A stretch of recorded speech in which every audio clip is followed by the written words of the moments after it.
কে আছে বাড়িতে? কেন ভাই, কিছু বলছেন? দেখে তো উচ্চ শিক্ষিত মনে হচ্ছে। তো রাস্তাঘাটে যে এত আবর্জনা ফেলে রেখেছেন, তো মাথায় আক্কেল জ্ঞান নাই নাকি? টুকলি করে পাস করেছেন? সরি ভাই, সরি। মনে হয় আমার বড় ভাই আবর্জনাগুলো ফেলেছে। তো তুমি কিসের জন্য সরি বলছো? তো তোমার বড় ভাইকে ডাকো। আরে ভাই, বলছি তো সরি, আমার বড় ভাইয়ের জন্য বলছি সরি। ডাকো তোমার বড় ভাইকে, তোমার সরি তো হবে না। বেশ ঠিক আছে, আমার বড় ভাইকে ডাকছি। বড় ভাই!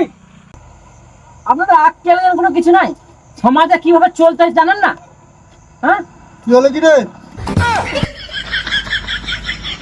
স্যার, আমি এই নম্বরে পঞ্চায়েত থেকে এসেছি আবর্জনা নিতে। যত বাড়ির আবর্জনা আছে আমাকে দেন। আমি কাঁচরাওয়ালা, বাড়ির যত কাঁচরা আছে আমাকে দেন, আমি কাঁচরা কুড়িন বেড়াই।